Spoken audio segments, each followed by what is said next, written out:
Hello, everyone. Thank you again for attending the 2020 MIT Sloan Sports Analytics Conference. My name is Tim Miller. I'm a first-year MBA, and it's my absolute pleasure to introduce our next panel, Blockchain, Technology, and Sports. On our panel, we have Jonathan Kraft, president of the Kraft Group, Mitch Lasky, partner at Benchmark and co-owner of the LAFC, Steve Paliuca, co-owner of the Boston Celtics, and Jason Robbins, co-founder and CEO of DraftKings. Our moderator today is Saj Charan, who is the head of Fanatics Ventures. This panel will last 45 minutes with an additional 10 minutes for Q&A. Please submit questions for our panel through Twitter using the hashtag #MovingTheBlockchains. Now over to you, Saj. Thanks, Tim. It's MIT and really back here in person. We are fortunate to have an all-star panel of industry sports leaders who are entrepreneurs, team owners, and investors. No one better to talk blockchain and get the substance behind all the buzzwords, from crypto and NFTs to the metaverse and DAOs. What does it all mean for those of us sitting at the intersection of sports and technology? Who will emerge as the winners and losers? Let's get started. Let's ask our panel. Let me actually start with Jonathan, owner of the six-time champion New England Patriots and president of the Kraft Group. The last time we were all together at Sloan was for the Sports Analytics Conference was 2020. And the blockchain barely registered on my panel on investing in sports. And I think few people actually knew what an NFT really was. So much has changed in the last 2 years, and even more so in the blockchain. So Jonathan, when did you start paying attention to the blockchain? And maybe take us back to that first moment, when you heard of NFTs. When did you realize that they were real? Well, that was two separate moments in time, but probably early in 2017, I started reading a lot about Bitcoin. So I was more conscious of Bitcoin than anything else. But the more I read about Bitcoin, the more I realized I wasn't sold on crypto. I may have changed my opinion on that since then, but I got really excited about blockchain technology, and I started thinking we're in a lot of different businesses all over the world in addition to sports, where chain of custody and paperwork are just really inefficient. And so that was the moment in time I started being cognizant of the blockchain and its power, and it really hit me that I thought eventually, today it's not a secret, but that all business applications in the future would likely sit on a blockchain.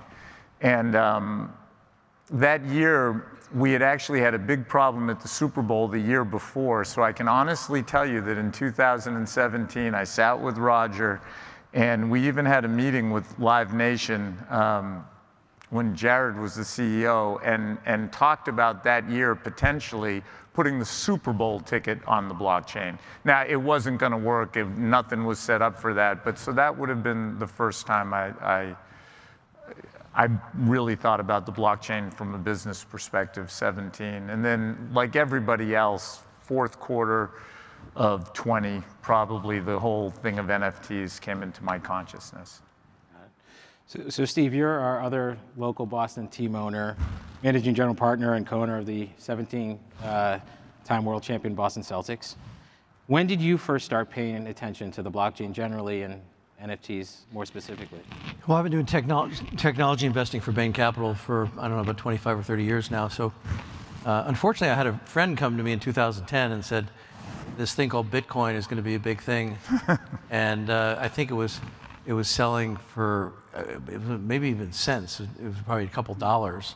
And he said, you ought to put 1% of your net worth in it. And I said, I studied a little bit, and I said, Jesus, it's not really money. It's not backed by a government. All the classic arguments. And so had I not done, I'd be a very happy man right now. But I studied it a little bit like Jonathan, because crypto is one thing, and we can have a whole separate discussion about Bitcoin, Ethereum, Solana as a kind of a monetary instrument. But blockchain is another thing, which I think one buzzword you didn't mention is Web3, which is kind of the underpinning technology of what will happen in Web3, because you can do authentication and you can also put a lot more utility on things on there, and it's clear accounting without a middleman. So it's going to really increase efficiency and have lots of applications for lots of businesses, including the sports business. And you've already seen that in NFTs, in DAOs that are trying to buy the Constitution. Maybe a DAO will buy a team someday. So do you think a DAO could really buy a team? I think it's happening. I mean, I think people are thinking about it. It's like, you know, what you've seen in Mexico, I think, one of the the Liga MX teams just sold a 1% interest, you know, off of an NFT essentially. There's no reason it couldn't happen. I think it'll happen sooner as opposed to later. Yeah, and can you, so Mitch, you're our West Coast owner with LAFC. So who shows up to the MLS Board of Governors meeting? Not me. No, but I'm saying if there was a Oh, DAO. when it's a DAO? The DAO will have a Yeah, DAO will have they'll elect a representative. Elected representatives. Yeah. No different than a corporation. So the key issue with the DAO, if it was ever to own a franchise, control of a franchise, would be, you know, you'd have to think about how voting would affect it, because I know when we bought the Celtics, you know, people were clamoring a DAO might have fired Doc Rivers. He turned out to be one of the best coaches the Celtics ever had. You know, and the DAO might have fired Doc Rivers. So you'd have to have somebody, you know, saying total democracy probably doesn't work in running a sports franchise, but certainly DAOs could own minority positions and have a representative on maybe a board. Wow. So it's going to be interesting to see if that comes to fruition. So Mitch, you've been investing in the blockchain for some time. You know, what do you see as kind of the killer app, you know, on the blockchain? And, you know, have we seen it yet? So I don't think we've seen it yet. Yeah, so like these gentlemen, my entry was Bitcoin. I read, you know, being a West Coast nerd, I read the Satoshi white paper in probably 2012, and actually did put 1% of my net worth into Bitcoin in 2013, although my net worth is probably a lot lower than yours. So You should have called me, man. Should have called so that was good for me. I And did the same thing, but it was a lot lower than both of yours. I think they're all doing okay. so that was my introduction to it, and then I've kept up on the various cryptocurrencies that launched. Got very interested in Ethereum when it came to market. I've been looking very carefully at the NFT space. I have my reservations. I'm not as all in as some of my peers in the Valley, but I am really interested in it, and I agree that there are many blockchain applications beyond the things we've seen that are going to have huge implications in the sports business and in the business business. So that's sort of my perspective. I think it's important that, like, Jonathan, when you think about NFTs, how do you define an NFT? Well, I think curation is because the curation is everything. James White on the Patriots on a 3rd and 5, if he catches a pass and gains 6 yards, it's a nice moment in a game. I personally don't think it's a collectible unless maybe, you know, you made a proposition bet on that play and you made a ton of money and you want to remember it. I don't think it's memorable and it's worth owning, but if you own Adam Vinatieri's kick to win our first Super Bowl, that's worth a lot of money. So I personally think it has to be a much more curated space, but then an NFT can be anything. And when all tickets move to the blockchain and you have a wallet, you know, one of the things that we'll be able to do, growing up, I used to go to games with my dad all the time, Patriots games, my brothers and I, Celtics games, and those were the two teams we used to go to constantly. And you'd bring home ticket stubs, and I have a shoebox with them in it. But if I could have a digital wallet with the ticket stub from that game and maybe 30 seconds of highlights, but also opted in to have my picture taken in my seats, and that gets dropped to me the day after the game. Not a selfie, but a picture of my dad and my brothers and I sitting there.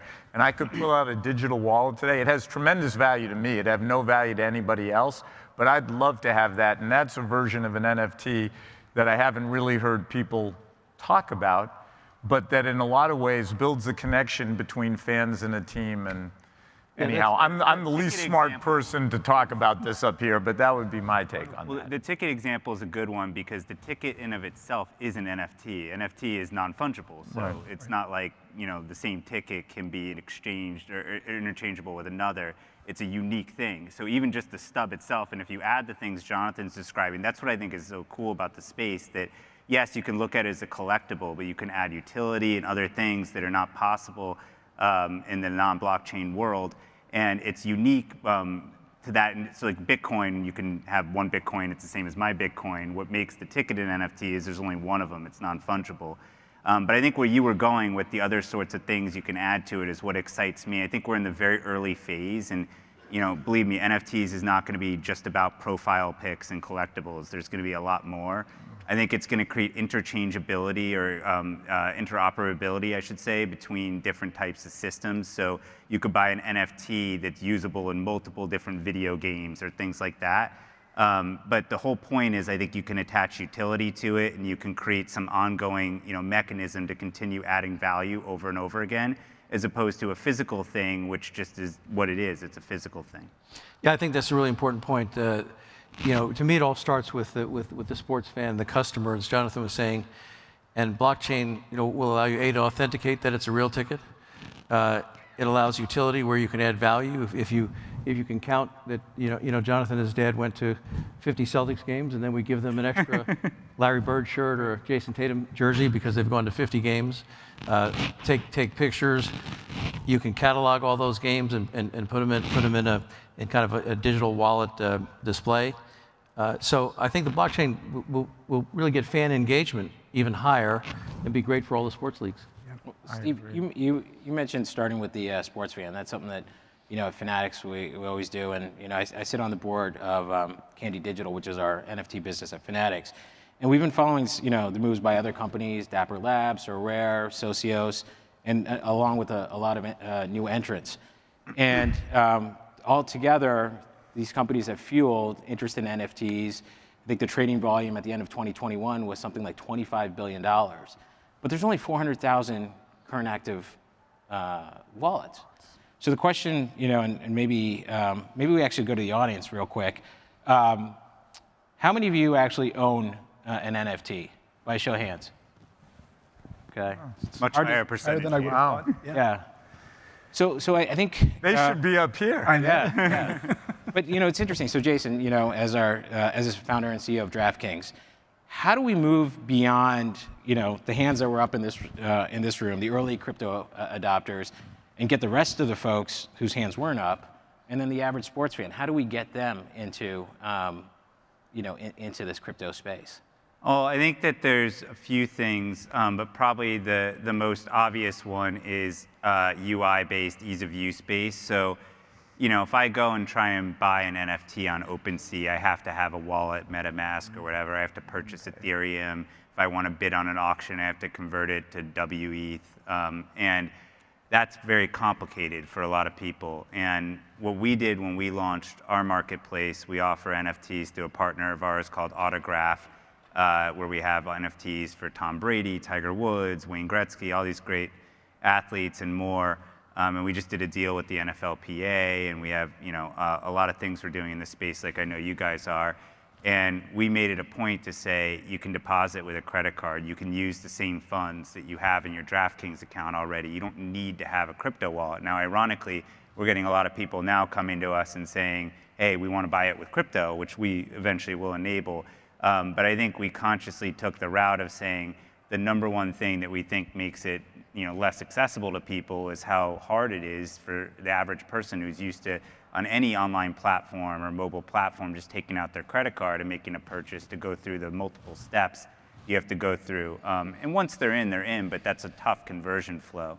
The second thing I think is just to have more and more adoption of mainstream institutions. When I hear Jonathan talking about conversations with the commissioner of the NFL about making the Super Bowl ticket available on the blockchain, that's going to have some effect beyond just the Super Bowl. It's mainstreaming something that isn't mainstream yet. So I think that's another big thing. It's just institutional adoption and more parts of the ecosystem promoting and supporting it. I think it's going to change. It'll probably change rapidly. There's a company called MoonPay that I'm an investor, my family also invested into, and that kind of automates the entire process of getting a wallet and accessing digital currencies and trading digital currencies. And right now, part of the issue is the gas fees are very high in those currencies, so you lose a lot of value. So making it easier to kind of onboard people into the system would be, I think, a high priority, and that's going to happen. I think as there are more use cases, as I think we'll talk a little bit later about, if you want to call it the metaverse or metaverses building up, there'll be more use cases where people will want to do it.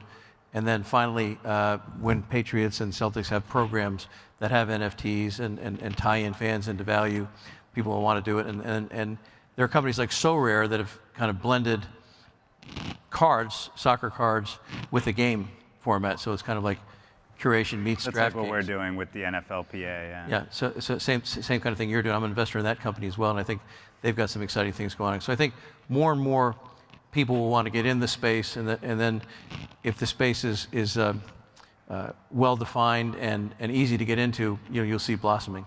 Yeah. So Steve, you're on the NBA blockchain committee. Is there a role for leagues and teams in, spurring fan adoption?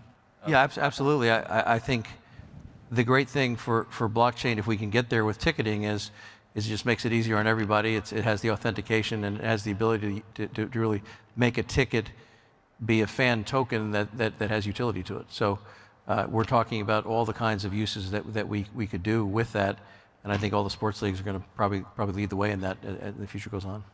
Jonathan, I see you nodding. What's your perspective? Well, I've known Steve for 35 years or so, and I always nod when he talks because he's always right. So You're too kind. No, it's true. I mean, everything Steve is saying is right. I think the one thing about blockchain technology that we want to be sure, teams have just started to really collect great data about their fan bases, but email and texting aren't, you need them to interact with you. You don't always get the interaction that you want. I think when you're on the blockchain, you lose some of the information about that fan. You gain some other information. Maybe you lose some of the demographic type of information unless they volunteer it in another way. But the connection to them, I think, is more dynamic. More engagement. That's dynamic. You see, he's always been correcting me. 35 years and still. No, but he's right. Engagement. By dynamic. That was what I was trying to imply. And I think it's going to be incumbent upon sports teams to figure out the best way to migrate to the medium of the blockchain and take full advantage of it. But the opportunities that exist there are dramatically greater than I think exist without it. And I don't know, Jason, I've been wondering, and I've known Jason a long time, but I haven't really talked to him about could he affect or create some type of peer-to-peer betting on a blockchain that they oversee so that they're still a part of the transaction? And because it would seem to me that might make sense too. Yeah, I think the interesting thing is going to be regulation, because from a pure technology standpoint, you're already seeing projects around the world pop up like that. One thought I had was the way Uniswap sort of disrupted, and I know that's under some regulatory scrutiny too, the exchange, where basically if you go on Uniswap, you can deposit into the pool. And the way that they fund a transaction is, instead of having a centralized institution clear it, let's say I want to buy a coin using Ethereum. Somebody else has deposited that coin in Ethereum into the pool, and I go and I buy it, and they remove it from the pool, and the transaction fee, the commission, is split amongst the pool participants. So could you do the same thing in betting, where if you wanted to be able to take very large bets or things like that, you could have deposits into a pool where people would say, we trust your odds, we're going to make money over the long term, and we're going to fund that for a small piece of the VIG. And that's an idea I think you would see us doing already if it weren't for regulatory constraints. So that's the big issue. And by the way, that's different country to country. You're already seeing decentralized betting products in different parts of the world. Whether US regulators in the various states will allow it will remain to be seen. I think some of the concerns that are present in general with crypto will translate over to regulatory concerns on the betting side. Plus, shockingly to say, governments aren't always ahead of the curve in moving that quickly. Although you are seeing now, which I find really interesting, the tragedy happening in Ukraine is awful, but the Ukrainian government on their official social media feeds is literally raising money via crypto, and you're seeing all kinds of donations coming through crypto founders like Gavin with Polkadot and stuff like that. I think donated like $5 million in DOT. So it's really interesting now watching, because you have to imagine that the Russians are trying to somehow, stop any actual donations coming through. I don't know this, I'm just guessing why they'd be using crypto, coming through like traditional banking sources, but you can't stop it on the blockchain.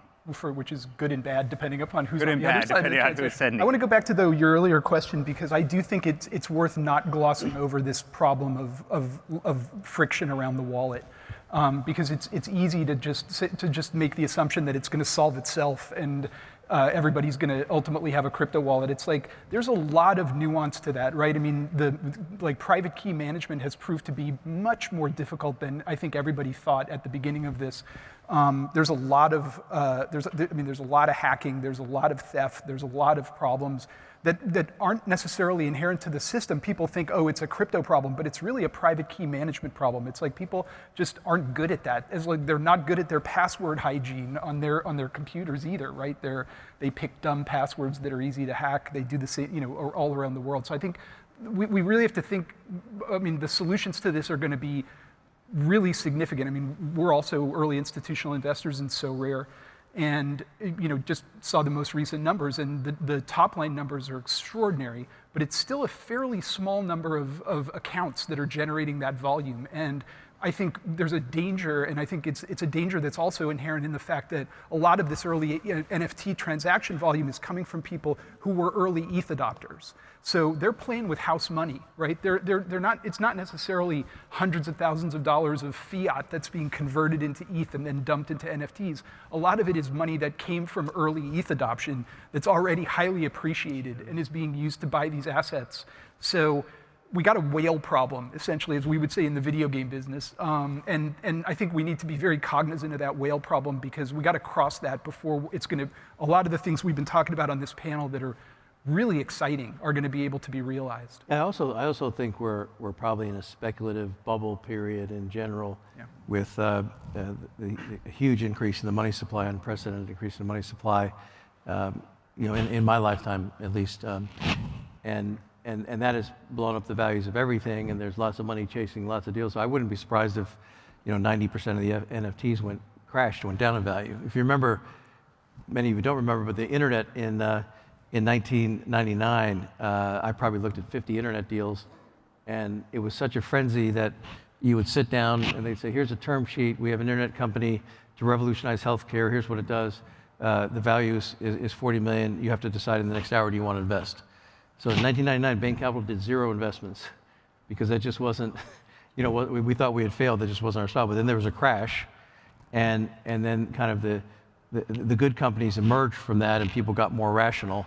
I think we're kind of in that frenzy period right now, where anybody with an idea for an ape or an NFT or something to do with Bitcoin or blockchain, there's being huge values being paid, and there's a lot of speculative customers. So you got to get through that speculation period and get down what Jonathan was talking about, the core value of what these technologies are. Well, like the internet bubble, the key issue that you noted is everything is being thrown into the hype. There's not separation of like what are actually the really good companies and which ones aren't. I also think the point Mitch was making around hacking and other issues, one of the things that I believe is, and I know the purists don't like this, but I think full decentralization on mass scale is not a realistic concept, because, for example, I could buy an NFT for $10 million and then accidentally transfer it to someone else, and there's no recourse because there's no centralized, place that's clearing it and making sure. And I think that in general, if you don't have some form of centralization on a mass scale, there's no one to hold accountable, which will make governments have a real problem with things like finance going to full decentralization.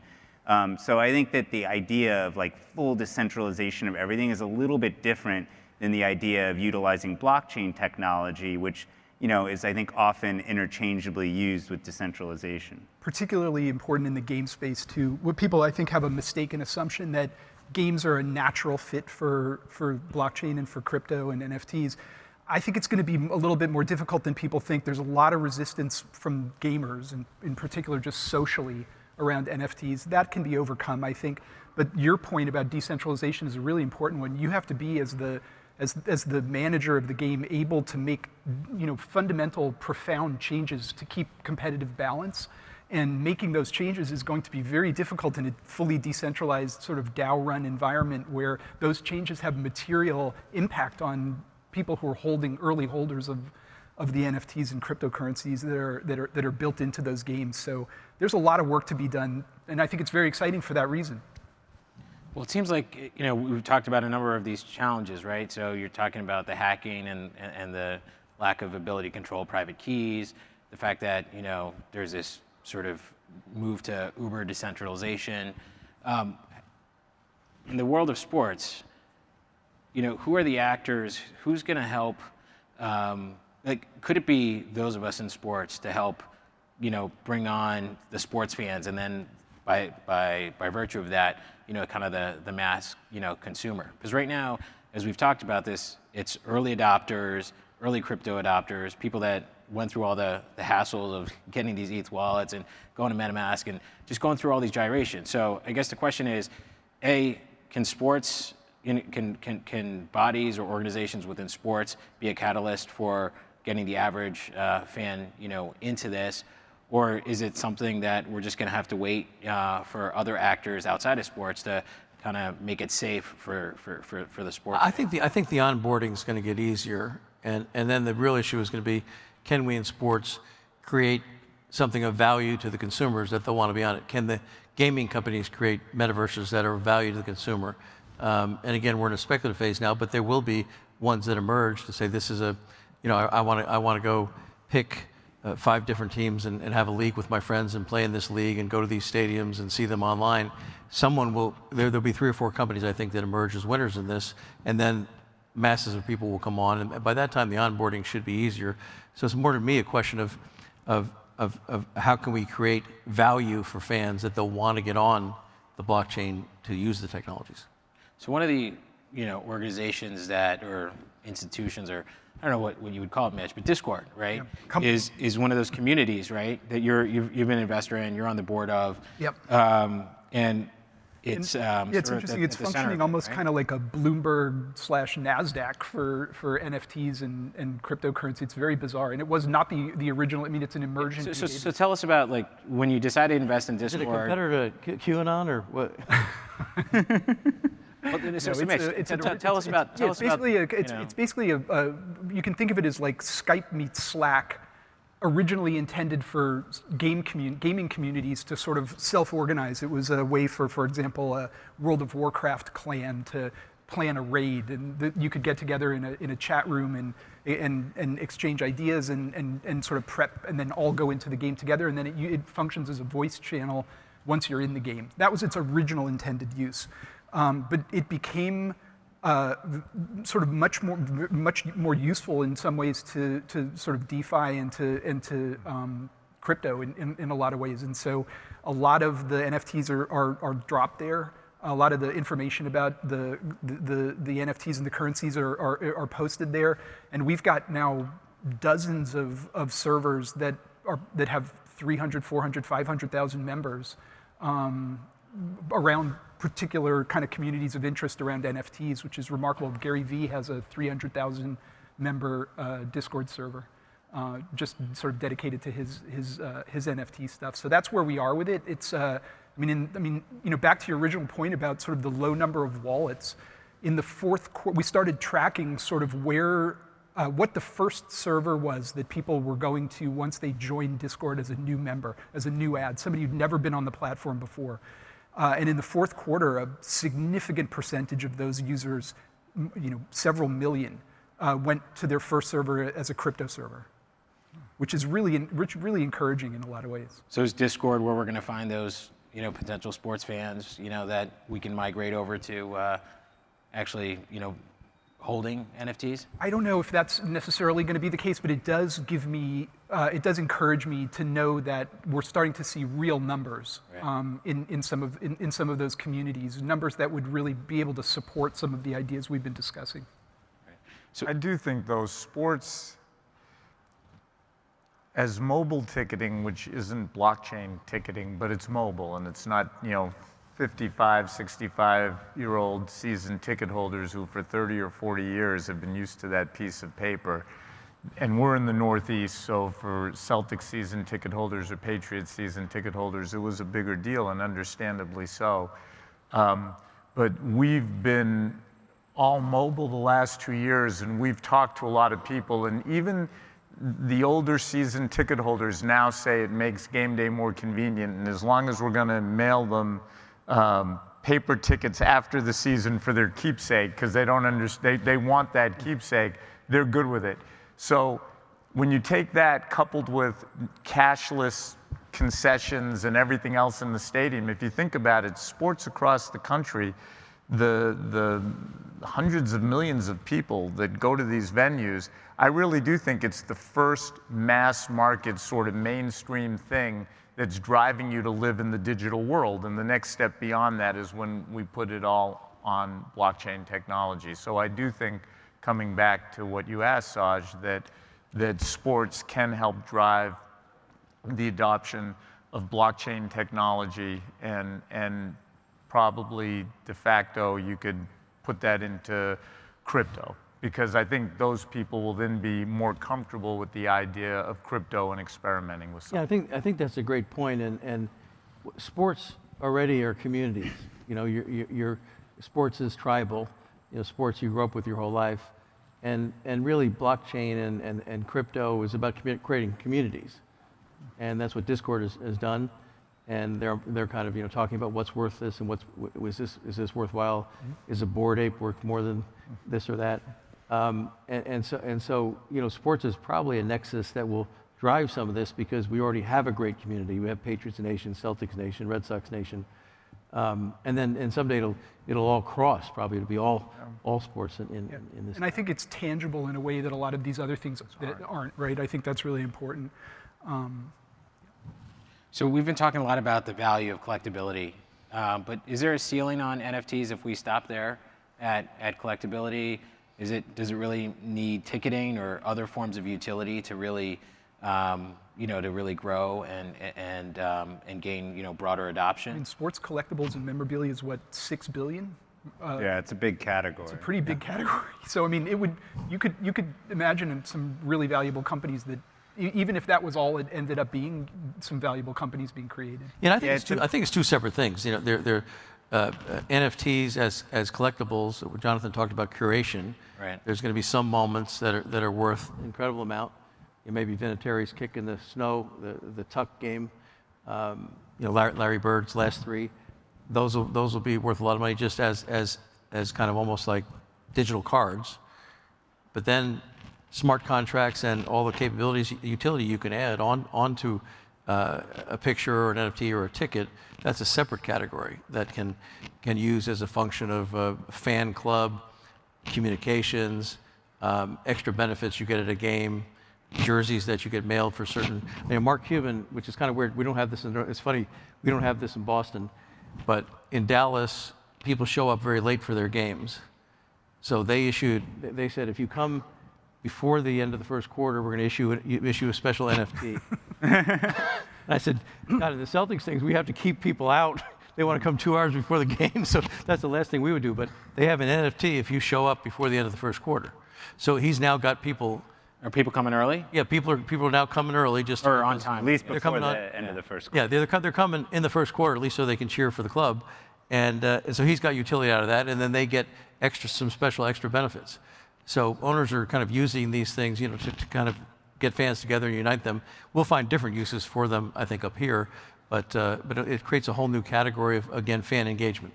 Great. I agree with Mitch. Collectibles, huge category. Sports collectibles is a huge category, but that's not going to be the end. That's already not where you can see things going. I mean, it's very clear right now it's moving in a utility-based direction.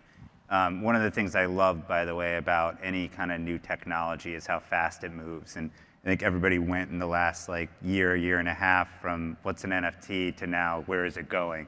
And I think it's very clearly moving in the utility direction, whether that's, you know, even taking some of the older ones, like you mentioned Bored Apes. People who own Bored Apes can get access to events and parties and things.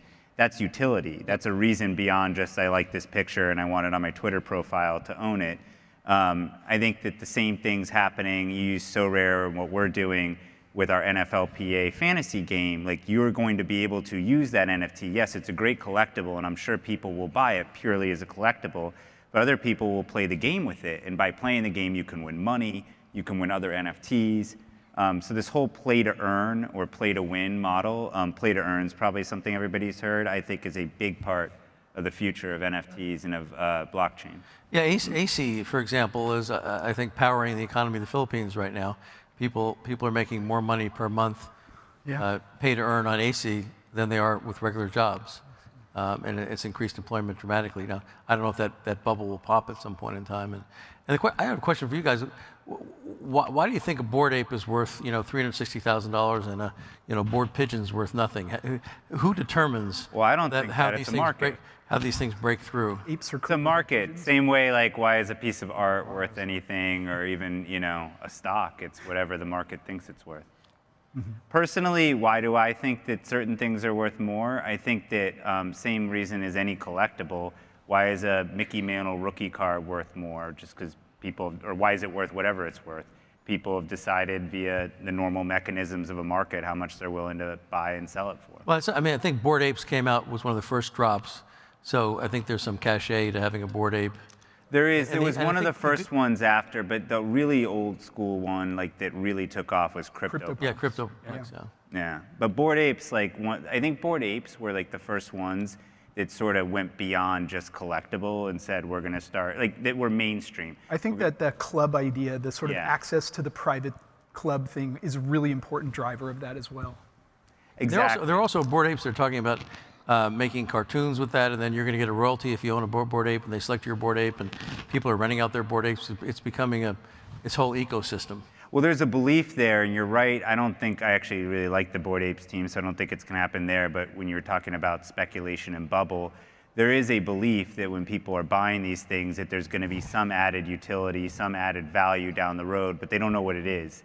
And a very common thing in the crypto community or in the blockchain community when you launch a new project is to map out, sometimes with mystery, exactly what it's going to be. Here's the next 5 things we're going to do. So people buy into it thinking there's going to be these additional layers of value creation. And just like buying a stock of a company, at some point it comes down to, does that team execute well, and do they actually create more value in reality with the things that they're adding? I think what the Bored Ape team has done, and Mitch is right, that whole club aspect, is they branded around that, and they've made it so that it's a status symbol and you get access to things.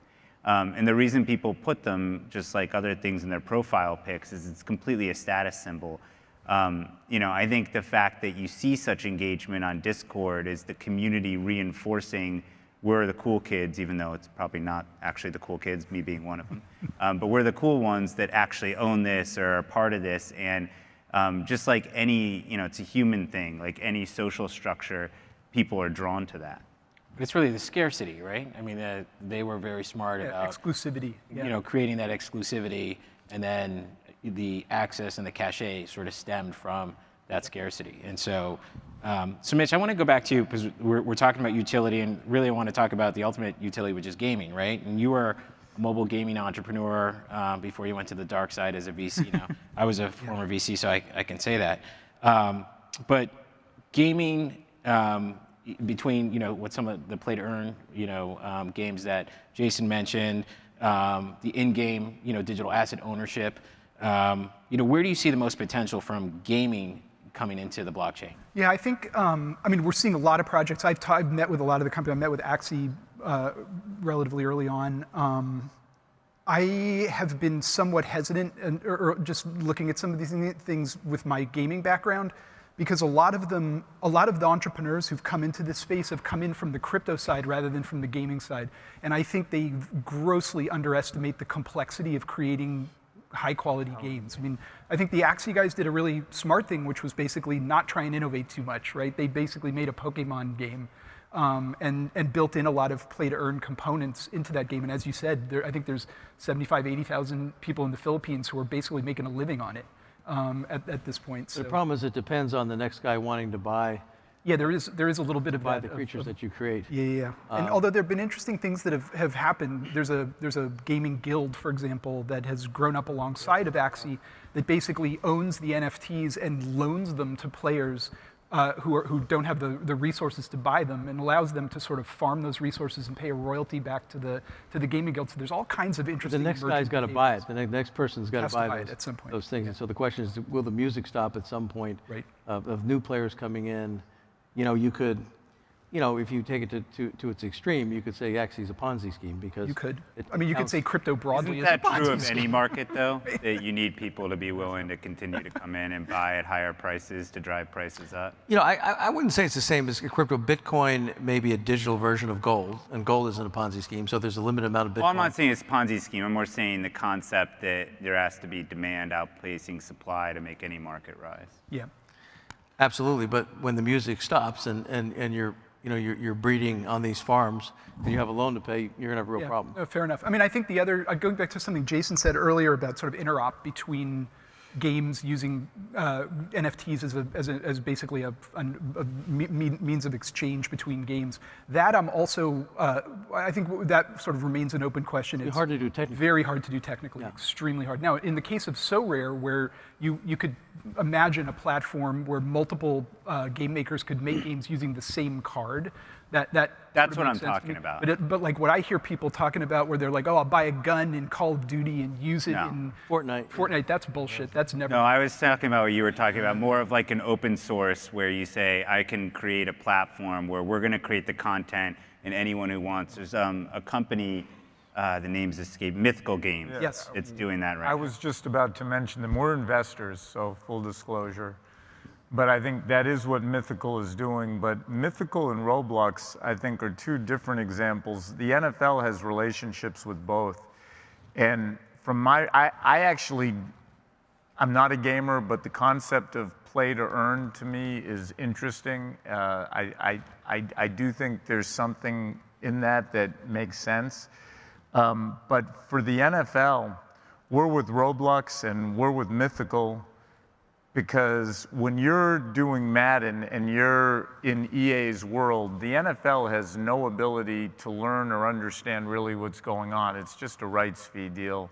These games that are blockchain based and developed with our intellectual property, but geared towards engaging younger fans and bringing them into the NFL world, we can learn a lot watching how they play, but also incenting them within those games to become fans of the teams or of the league, or having the results of what goes on in the league that week affect what's going on in games on the platforms. So there's a lot, there's a fan engagement opportunity there that I think you could never have even imagined a couple of years ago. And that's, at least for the NFL, the NBA has no problem attracting young people to it.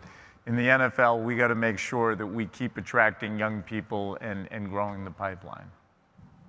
Well, Steve, when we saw each other at the NBA All-Star Tech Summit in Cleveland, we were discussing how it seems like many tech and media CEOs were talking about the metaverse, even though I'm not sure if they all understood exactly what they were talking about. I don't know if we understand it either, but Yeah, well, what does the metaverse, right, mean to you? And what should it mean to those of us in sports? you know, I guess I would view it as a metaverse might be a city. It's not a universe. It's people developing, a certain environment that'll attract a community. And so there'll be multiple metaverses, I think, as we start out. And I don't know how it ends up. Will there be hundreds of thousands of metaverses that will attract niche segment people? Maybe people who like art will be in an art metaverse, and so you can travel to Italy and see the great paintings in Italy, and you can travel to another country and see the great screens in Japan.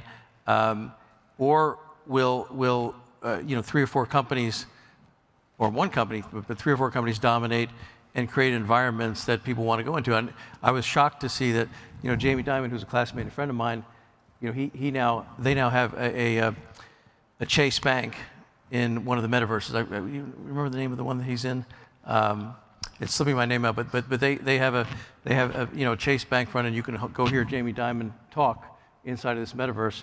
after he was the first one to say that crypto was dead and it was meaningless, they are now on the bandwagon and have advertising inside one of the virtual worlds. So I think as it starts out, many people will probably develop virtual worlds. That's how I define a metaverse. And then some will lose and some will win. The ones that will win will really target people to build communities. And then maybe someday there'll be interoperability so you can link cities together into a nation and maybe a nation into a world. So Jason, what's your take on this interoperability? Back we were talking about, the days of the early internet where, we had walled gardens and there was always that promise of interoperability. Is there going to be one metaverse that we end up playing in, or is there going to be a constellation of meta worlds, that we go in and out of? I think it depends on the overall direction that the metaverse takes, but usually if it's truly an ecosystem, activity centers just like the internet, just like social media, just like anything into one or a small number of places. So I think it'll take a while to get there, but I think eventually there's consolidation, if that makes sense. Benefits of scale. Yeah, scale, exactly. I think what's really interesting is, and not to get too philosophical here, is the effect that this all has on how people and relationships evolve. You have a digital identity that is in some ways, or not in some ways, is very related to your physical identity, but becomes an increasingly more common way or platform for expressing that, right? And so the more that people do that, the less connected we all might become from the real universe. And I think that's a really interesting sort of psychological thing that I don't know. We might become more connected. I was going to say, I'll be good looking in my digital universe.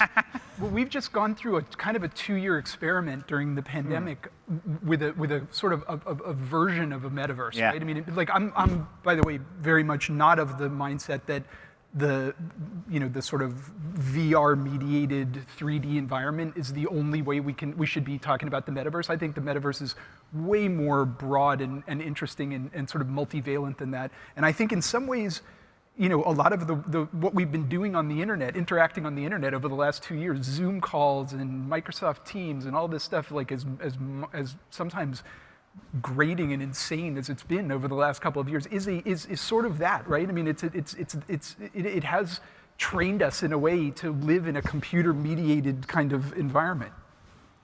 It's a really good point. So before we open it up to the audience for Q&A, one more thing on that point. I mean, it's interesting. I was in a meeting today, which I think our office hasn't been open in 2 years, and it opened this week.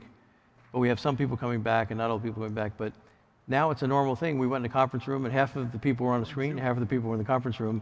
And it was kind of like they were there. I mean, the technology is that good that they were there. I worked 6 months with a team of people from Boston to buy Virgin Australian Airlines out of bankruptcy. And I'm very close friends now with 3 people in Australia that I've never met physically. But I was on the phone, I was on the Zoom with them.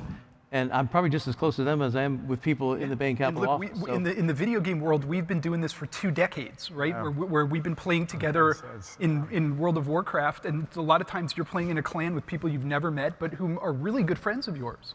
So I think it's going to be more fluid. I don't think there's going to be this abrupt entrance into the world of the metaverse. I think we're easing our way in, and we have been really, if we look in the rearview mirror, for 20 years. So we're already in the metaverse. We're sort of bleeding towards it. Well, what Mitch is saying is that particularly with games, the metaverse has existed for a long time. It's not a new thing, and people have been immersing themselves in games like World of Warcraft. Or I remember I used to play a game called SimCity when I was a little kid, where you built this city, and literally that was the metaverse, or a version of it. But I think it's been around a long time. I think the difference People used to play chess across the world. I played chess on the phone with somebody. Yeah. That was the earliest metaverse where you'd make a move. He was hustling people. The big difference, though, now is prediction is that it's going to expand way beyond games, and it's just going to permeate everything. Even social media is a version of it in a way. I mean, because essentially you're creating your own sort of digital profile. You have your profile pic. You have your image that you have online. People with You mean your profile pic is not exactly who you are in person? No, not well. Mine's a Bored Ape, so it's definitely not who I am in person. But He's a cool guy. yeah, cool. I have a Bored Ape, exactly. So, There Saj, you go. the one practical thing, just from a guy who's not a gamer, never played a game, would be intimidated by it.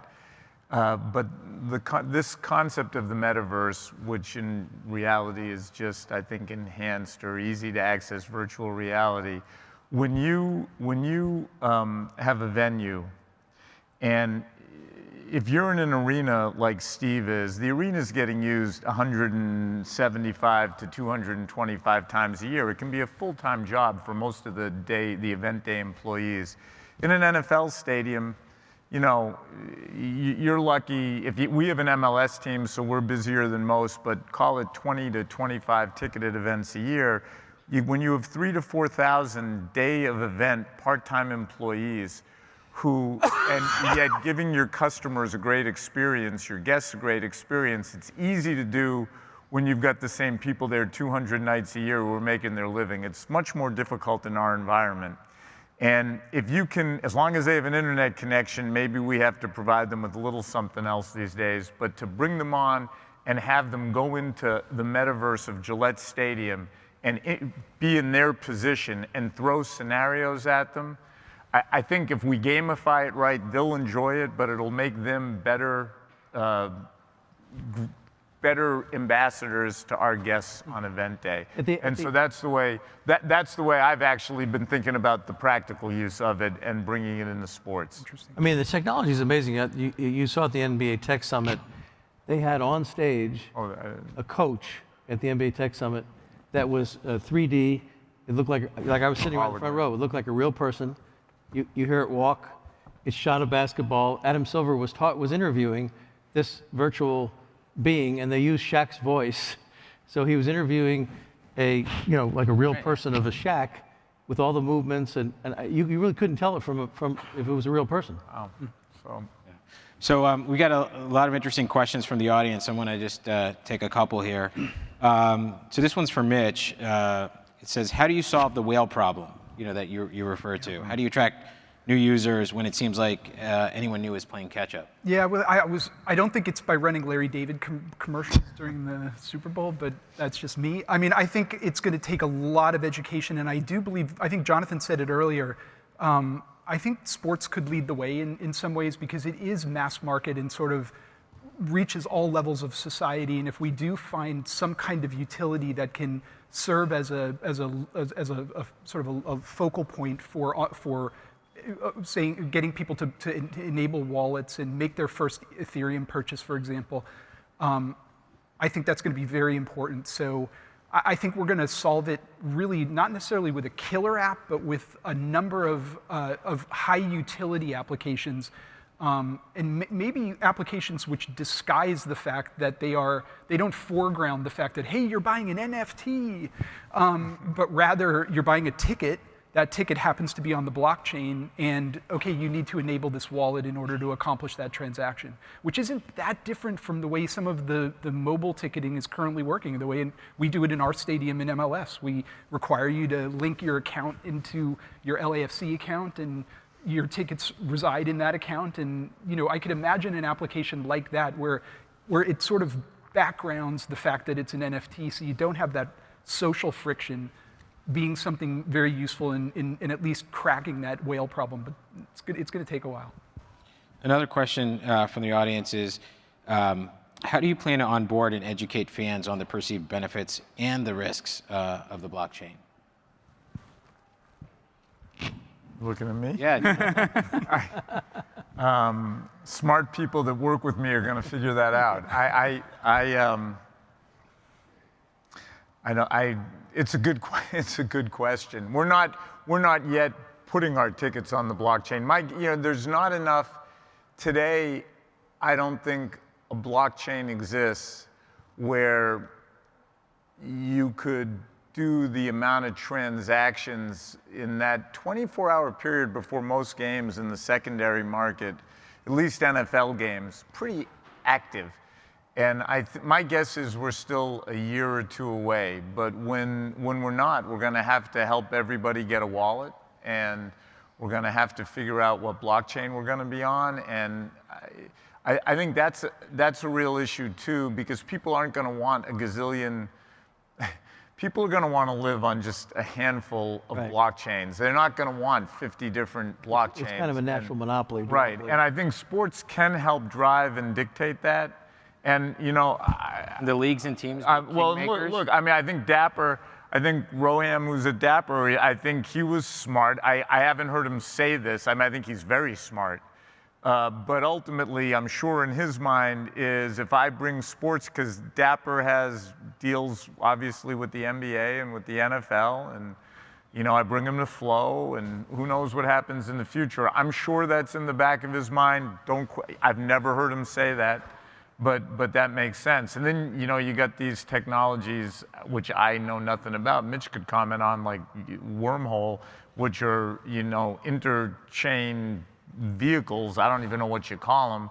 But I mean, I find it hard Insecure to, is what I you was call going to say, I find it hard intellectually to really understand that today, and because it seems the antithesis of what the blockchain is about. So anyhow, I don't know how we're going to educate other than helping them, give them a wallet, and say, you know, we'll have some people on our staff who will help them. It'll be in our interest to educate and make sure it's secure, make sure it works out. So, Absolutely. you know, we can't leave ticket fans, you know, holding the bag basically. So that'll help drive, you know, the protocols. Here's the thing, though. This comes back to the point I was making earlier about like full decentralization. I think is going to be a challenge. So, what do you do as a sports franchise owner when people who bought tickets from you say, I accidentally transferred this ticket to a bad address, or I can't get in because I forgot my security phrase to my wallet?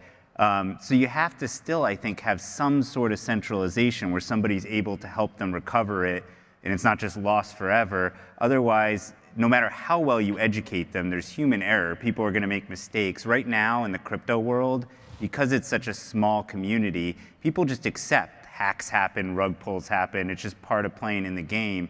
But I think once it gets mainstream, that's just not going to be acceptable to people anymore, and not going to be acceptable to organizations like yours to have fans that somehow can't access their tickets because it's on a fully decentralized system. Yeah, no, it comes back to the fan. So last question. This is a great one from someone in our audience. So what are you guys putting 1% of your net worth in today? So why don't we start with Jason and go down the line? You know, I would say right now, first of all, I never would give any investment advice, but I think that 1% is probably even low. I would, if I were anybody with, you know, liquid capital to invest, have higher than 1%. I don't know how high it should go in various blockchain plays. I think that, you know, crypto, NFTs, just all that sort of stuff in general. Personally, I own a lot of like the blue chip projects like CryptoPunks and Bored Apes. I've gotten, you know, not as much success on the more speculative stuff, so I typically like to see something that already has traction and already has community built up before I'll jump in. Sometimes if Gary Vee tells me to jump in, I will, although that's always an interesting proposition. But typically, I think that, you know, something that already has traction is a safer bet. Just like a stock that's blue chip would be a safer bet, or an artist. You know, I'm a big believer in diversification, but you know, I'm weighting my portfolio towards biotech, heavy biotech, and then technology in general, because I think we're only in the beginning phases of this blockchain phase and technology. And if you see what happened in the last 20 years with the internet, I think you're going to see that happen in the next 20 years. Great. How about you, Mitch? I'm not telling. But I am long ETH. Okay.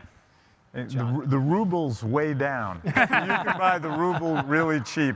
Well, actually, that is true. I don't know if I'd buy it. I don't even know how you buy it.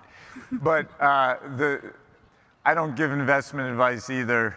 But I do think when I think about blockchain and crypto, I'm not smart enough to know which projects work or which things work. But I know, just to pick a company like Coinbase, you say Coinbase is going to win in the end, I think. And I have no idea whether it's cheap or not. I don't know how to value it. I've bought that stock recently just because, in my mind, it's a way of playing the entire space. I agree with that. Great. Well, we're out of time, and so if you could join me in giving our audience, our panelists a great hand. Thank you. Yeah, nice to meet you. Nice to meet you. We should reach out anytime.